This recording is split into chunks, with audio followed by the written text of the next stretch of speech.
रेखा अपने बेटे विशाल के लिए एक लंबे समय से शादी के लिए कोई लड़की ढूंढ रही थी, पर बहुत सारी लड़कियां देखने के बाद भी रेखा को विशाल के लिए कोई भी लड़की पसंद नहीं आ रही थी।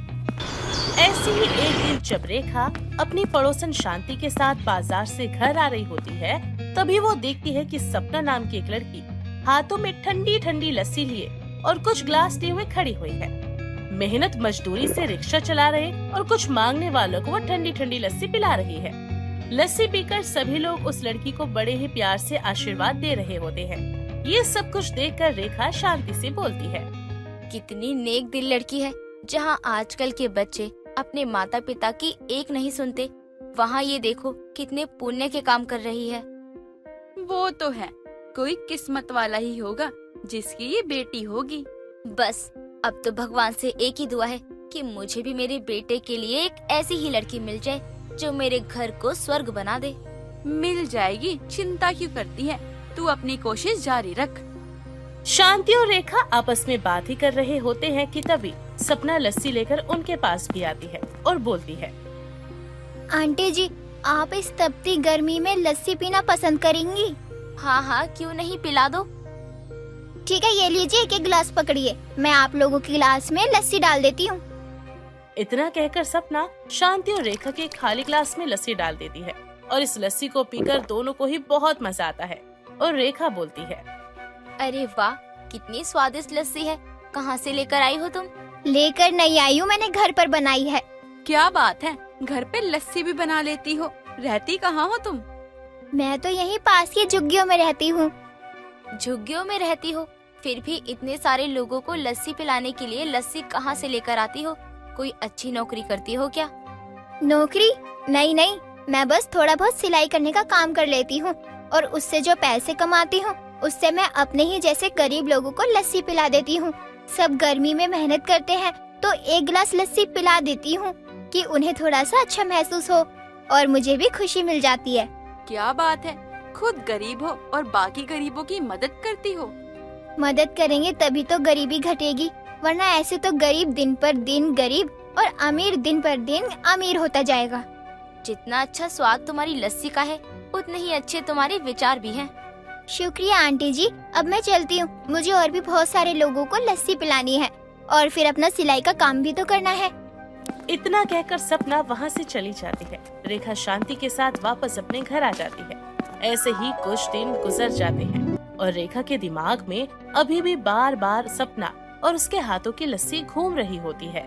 ऐसे ही सुबह जब रेखा चाय पी रही होती है, तभी वहाँ पर विशाल आता है और रेखा विशाल से बोलती है, अरे विशाल बेटा, मैं तो तेरे लिए लड़की ढूंढ ढूंढ कर परेशान हो गई हूँ। अगर तेरी कोई अपनी पसंद है तो बेटा मुझे बता दे, क्यों मेरी इतनी मेहनत करवा रहा है? अरे माँ, अगर मुझे कोई पसंद होती तो मैं तो पहले ही आपको बता देता ना। मुझे कोई नहीं पसंद। वैसे आप ऐसा पूछ क्यों रही हैं? कोई आपको पसंद आ गई क्या? अच्छा बेटा, मैं क्या कह रही थी कि एक लड़की मुझे बहुत पसंद आई है, पर वो बहुत गरीब है। अगर पसंद आई थी तो बोल देती माँ, बात कर लेती। वैसे भी अमीरी गरीबी ये सब से मुझे फर्क नहीं पड़ता है, आप तो जानती है ना। इंसान का दिल अच्छा होना चाहिए और आपको कोई पसंद आया है तो अच्छा ही होगा, ये तो मैं जानता हूँ। सच में? फिर जिसे मैं पसंद करूँगी तू उसी से शादी कर लेना। कैसी बात कर रही हो माँ? आज तक मैं अपने दोस्तों के साथ कहीं गया नहीं। क्यों? क्योंकि आपको पसंद नहीं था। कोई चीज की नहीं क्योंकि आपको पसंद नहीं था। और कपड़े भी मैं आपकी ही पसंद से पहनता हूँ, तो शादी अपनी मर्जी से कैसे कर सकता हूँ? देखो माँ, साफ साफ बात यह है कि आपको कोई पसंद है तो मैं शादी के लिए तैयार हूँ, क्योंकि आपकी खुशी मेरे लिए सबसे ज्यादा जरूरी है। बस यही तो सुनना चाहती थी मैं तेरे मुँह से। अब जल्दी से मैं उस लड़की के बारे में सारी जानकारी निकलवाती हूँ और फिर तुझे उससे मिलवाती हूँ। ठीक है माँ, जैसा आप चाहो। इतना बोलकर विशाल वहाँ से चला जाता है। अब रेखा सपना को अपने घर की बहू बनाने का पक्का मन बना लेती है। ऐसे ही रेखा समय निकालकर शांति के घर जाती है और शांति से बोलती है, शांति, मैं तो उस गरीब लस्सी वाली लड़की को ढूंढकर अपने घर की बहू बनाना चाहती हूँ। कौन सी लड़की? अच्छा, मतलब वो लस्सी पिलाने वाली? हाँ हाँ, वही लस्सी वाली। वो लड़की लस्सी पिलाकर उस दिन मेरा दिल जीत कर ले गई। अब मैं तो उसे ही अपने घर की बहू बनाऊंगी। तुझे लगता है विशाल बेटे को पसंद आएगी वो? विशाल की पसंद भी वही है जो उसकी माँ की पसंद है। पर उसका पता कैसे लगाएंगे? और उसके माता पिता के बारे में तो हम जानते ही नहीं है कुछ। और अगर उसके माता पिता नहीं माने तो हम क्या करेंगे? तो मना लेंगे, पर सबसे पहले पता तो लगे कि आखिर लड़की वो कहाँ रहती है, उसके घर में कौन कौन है, तभी तो आगे की बात चलाएंगे ना। ठीक है, पता लगाते हैं, फिर बनाते हैं उस गरीब लस्सी वाले को तेरे घर की बहू। ऐसे ही शांति और रेखा अब सपना का पता लगाना शुरू करते हैं। दोनों वापस से उसी जगह पर जाते हैं जहां पर उन्होंने सपना को पहली बार देखा था। आसपास के कुछ लोगों से काफी पूछताछ और जांच पड़ताल करने के बाद भी कहीं से भी कोई सपना के बारे में खबर नहीं मिलती। 2 से 3 दिन लगातार रेखा और शांति सपना को ढूंढते रहे, लेकिन फिर भी सपना उन्हें कहीं नहीं मिलती। थक हार कर रेखा शांति से बोलती है, मुझे तो लगता है ना कि हमारे नसीब में ही नहीं है। अब हमें लस्सी पिलाने वाली कभी नहीं मिलेगी। कितनी कोशिश कर ली, चप्पल भी घिस गई, लेकिन वो नहीं मिली। समझ नहीं आ रहा कहाँ चले गए हैं। इतनी मुश्किल से तो कोई लड़की पसंद आई थी और अब पता नहीं वो भी हाथ से निकल गई। चल छोड़, क्या पता विशाल बेटे के जीवन में कोई और हो या कोई और आनी लिखी हो। हमें मिल ही नहीं रही वो अब। शायद यही बात सच है। चलो चलते हैं घर। रेखा और शांति दोनों घर वापस आ जाते हैं और कई दिन गुजर जाते हैं, लेकिन रेखा के दिमाग में अभी भी सपना की बातें और उसकी यादें लगातार घूमती चली जा रही थी। ऐसे ही एक शाम जब रेखा अपने घर पर रात के खाने की तैयारी कर रही होती है, तभी उसके घर की डोरबेल बजती है। रेखा दरवाजा खोलती है तो सामने सपना विशाल के साथ खड़ी होती है। विशाल के माथे पर चोट लगी हुई थी और उसके कपड़े भी काफी गंदे हो चुके थे। ये देखकर रेखा घबरा जाती है और बोलती है, अरे बेटा, क्या हो गया मेरे बेटे को? इतनी चोट कैसे लग गई? इनका एक छोटा सा एक्सीडेंट हो गया था सड़क पर। मैं तो वहाँ से गुजर रही थी तो देखा कि ये वहाँ बेहोश पड़े हैं और फिर उनके माथे पर पट्टी करवाई और उनसे पता पूछकर उन्हें यहाँ ले आई। अंदर ही लेकर आओ विशाल को। रेखा और सपना मिलकर विशाल को उसके बिस्तर पर ले जाकर लेटा देते हैं और विशाल आराम करने लगता है। रेखा सपना का धन्यवाद करते हुए उससे बात करती है, धन्यवाद बेटा, तुमने मेरे बेटे की जान बचा ली। ये तो मेरा फर्ज था। लोगों की मदद करना मुझे बहुत अच्छा लगता है।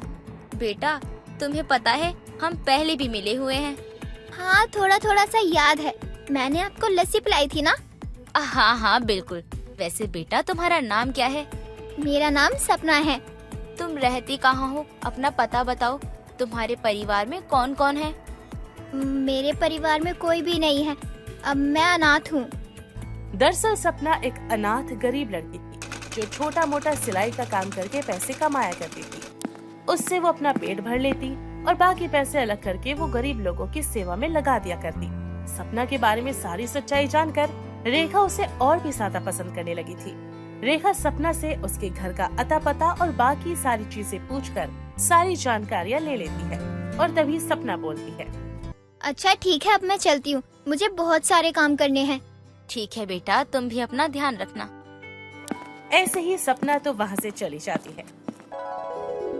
विशाल के ठीक होते ही रेखा सपना के बारे में विशाल से बात करती है और उसे सपना के बारे में सब कुछ बताती है। विशाल भी सपना से शादी करने के लिए हाँ कर देता है, जिसके बाद रेखा शांति के साथ सपना के घर जाती है। सपना का घर छोटा सा था जिसमें सिलाई मशीन का और जरूरत का थोड़ा बहुत सामान रखा हुआ था। सपना रेखा को इस तरह अचानक अपने घर में देखकर थोड़ा सा हैरान हो जाती है और बोलती है, आप लोग यहाँ ऐसे? सब कुछ ठीक तो है ना? सब कुछ ठीक है सपना बेटा, हम तो तुझसे मिलने के लिए आए हैं। मैं आप लोगों के लिए ठंडी ठंडी लस्सी बनाकर लाती हूँ। हाँ, लस्सी बनाकर लिया। बड़े दिन हो गए हैं, तेरे हाथ की लस्सी नहीं मिली। सपना जल्दी से 2 ग्लास ठंडी ठंडी लस्सी बनाकर लेकर आती है और रेखा को पीने के लिए देती है। तभी रेखा बोलती है, सपना देख, ज्यादा घुमा फिरा कर तो मैं बात करूंगी नहीं, सीधी सीधी मुद्दे की बात पर आती हूँ। मैं यहाँ पर क्यों आई हूँ? जी बताइए, क्या हो गया? कुछ मदद चाहिए थी आपको मुझसे? बिल्कुल बेटा, बहुत बड़ी मदद चाहिए और वो भी जिंदगी भर के लिए। बताइए, अगर मेरे बस में होगा तो मैं जिंदगी भर आपकी मदद करने के लिए तैयार हूँ। ज्यादा कुछ नहीं करना बेटा, बस तू मेरे बेटे से शादी करके मेरे घर की बहू रानी बन जा और सारी जिम्मेदारियाँ संभाल ले। ये आप क्या कह रही हैं? मैं आपके घर की बहू? बिल्कुल सही कह रही हूँ, मैं तुझे अपने घर की बहू बनाना चाहती हूँ। पर मेरे जैसी अनाथ को आप अपने घर की बहू बनाने के लिए क्यों चुन रही है? आपको तो और भी अच्छी लड़कियां मिल जाएंगी।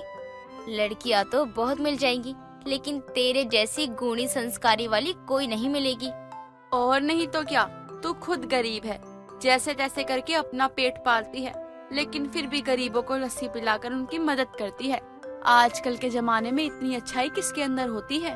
बस तू हाँ बोल दे सपना, तो मेरी मेहनत सफल हो जाएगी। तुझे पता भी है मैं और शांति तुझे कितना ढूंढ रहे थे, पर तू है कि हमें मिलने का नाम ही नहीं ले रही। सपना बेटा सच कह रही है। अरे शादी के बाद भी तो ऐसे ही अपना लस्सी पिलाने का काम करती रहना, कोई तुझे नहीं रोकेगा, बल्कि हम लोग तो तेरा साथ देंगे। ऐसे ही रेखा और शांति सपना को विशाल से शादी करने के लिए मना लेते हैं। कुछ वक्त बाद बड़ी ही धूमधाम से विशाल और सपना की शादी हो जाती है। शादी के बाद सपना अपनी बहू होने की सारी जिम्मेदारियां अच्छे से संभाल लेती है। सपना को अपने घर की बहू बनाकर रेखा बहुत ज्यादा खुश थी।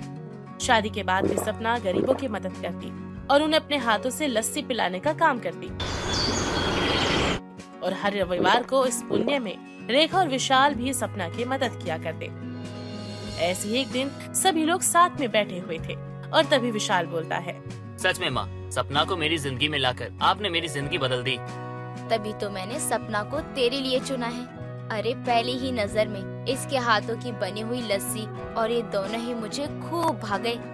लेकिन सबसे अच्छी किस्मत तो मेरी है, जिसे आपने अपने घर की बहू बनाया है। मुझे तो लगा था कि मैं सारी जिंदगी अकेली रह जाऊंगी। अरे बिल्कुल भी नहीं, हम जब तुम्हारे साथ है तो डरने की क्या बात है। और बात रही तुम्हारे पुण्य के काम की, तो इस पुण्य के काम में हम भी तुम्हारा साथ देंगे, क्योंकि पुण्य करने का मौका बार बार मिलता नहीं है।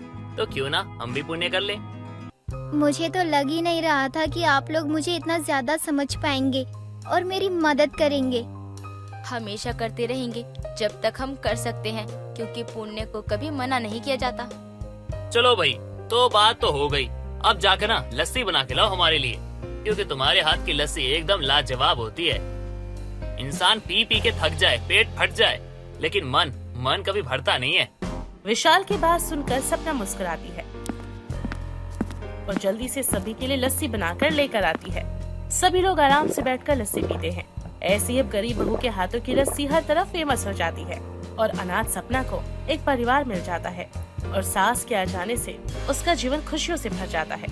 ज्योति अपनी सास के ना रहने पर बहुत खुश थी। नाच रही थी, गा रही थी, क्योंकि उसे हमेशा से ही अकेले रहना पसंद था।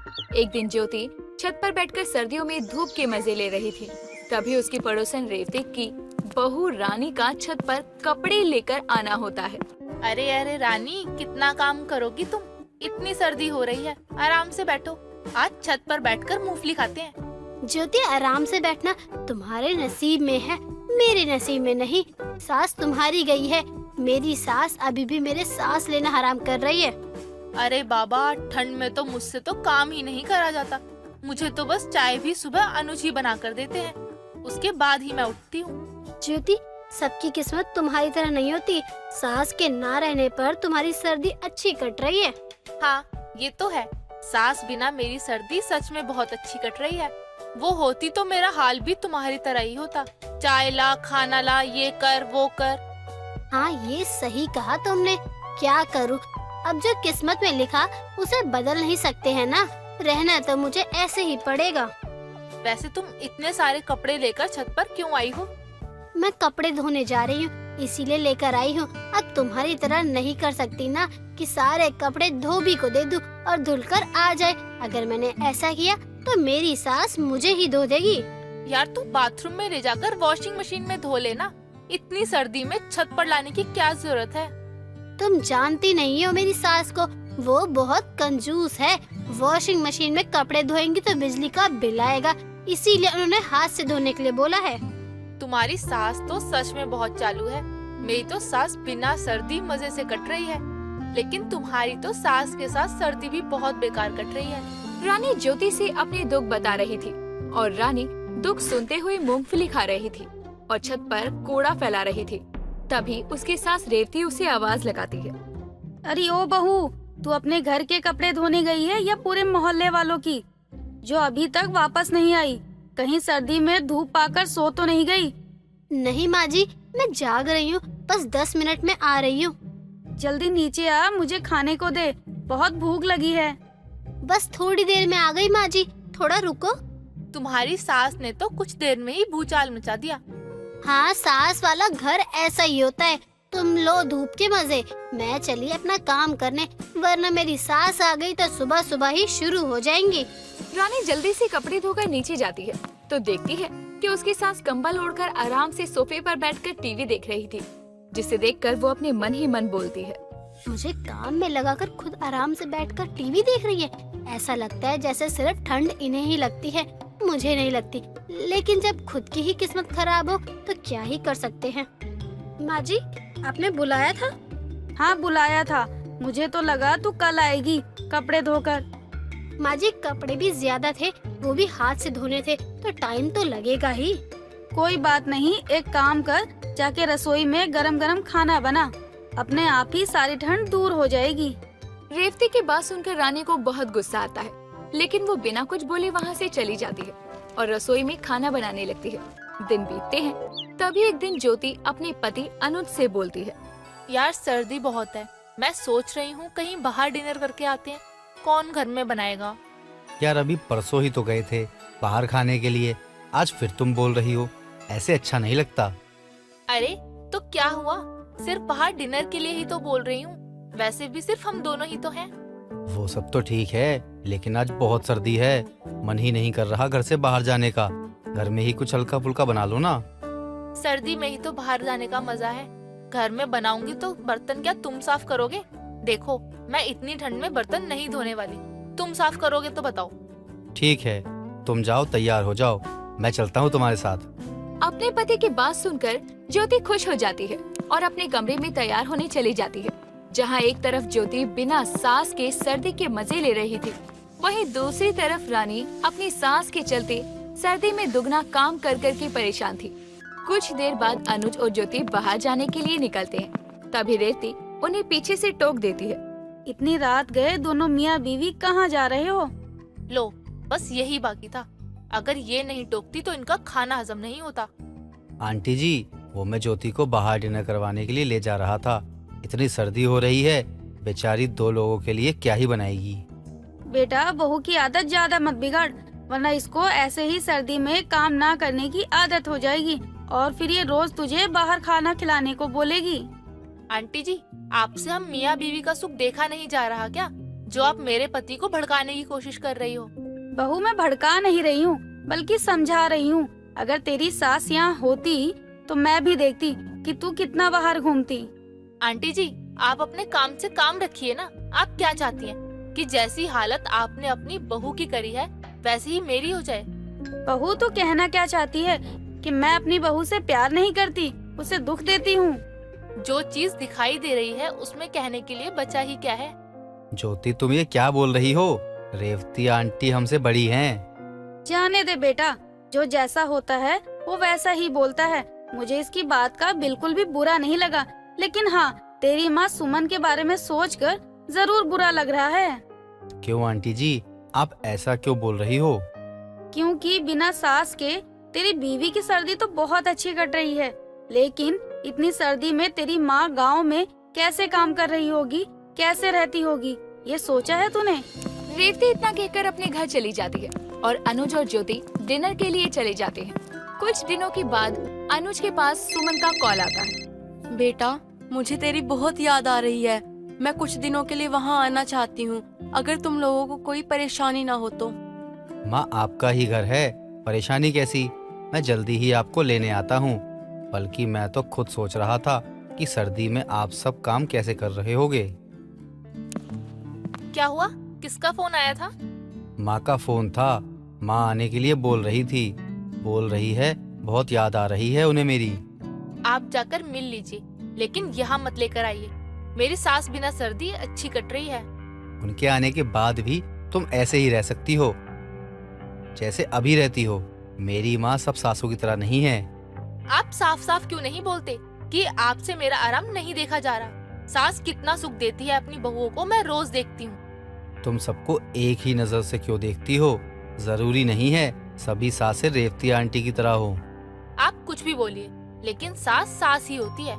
ज्योति, मैं मानता हूँ माँ के ना रहने पर तुम्हें बहुत आराम है, लेकिन उनके आने पर भी तुम्हें कोई परेशानी नहीं होगी। घर में बड़ों का होना बहुत जरूरी होता है। अगर माँ होती तो रेवती आंटी की हिम्मत नहीं होती हमें रोककर पूछने की कि कहाँ जा रहे हो। उसके पति की खुशी के चलते ना चाहते हुए भी वो अपनी सास सुमन को गांव से बुला लेती है। अगले दिन उसकी आंख खुलती है तो उसकी नजर घड़ी पर जाती है जिसमें 12 बज रहे थे। वो जल्दी से तैयार होकर नीचे जाती है। तभी उसकी सास बोलती है, बहू, मैंने सारा काम कर दिया है, चाय भी बना दी है, बस तू चाय लेकर छत पर चल, मैं अभी आती हूँ। फिर दोनों सास बहू मिलकर सर्दी की धूप के मजे लेंगे। कहीं मैं सपना तो नहीं देख रही? मैं 12 बजे सोकर उठी हूँ, फिर भी माँ जी ने मुझे कुछ नहीं बोला, बल्कि सारा काम भी कर लिया और साथ में चाय पीने को बोल रही हैं।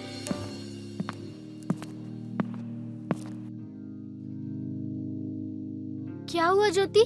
सास के आते ही सर्दी के सारे मजे खत्म हो गए। लग गई ना तुम भी काम पर। अब तुम अपनी सास को जवाब दे दो कि मैं काम नहीं करूंगी। मुझे तो बहुत सिखा रही थी। मेरी सास ने अपनी बहू के साथ साथ तुम्हारी सर्दी भी खराब कर दी। तुम गलत समझ रही हो रानी।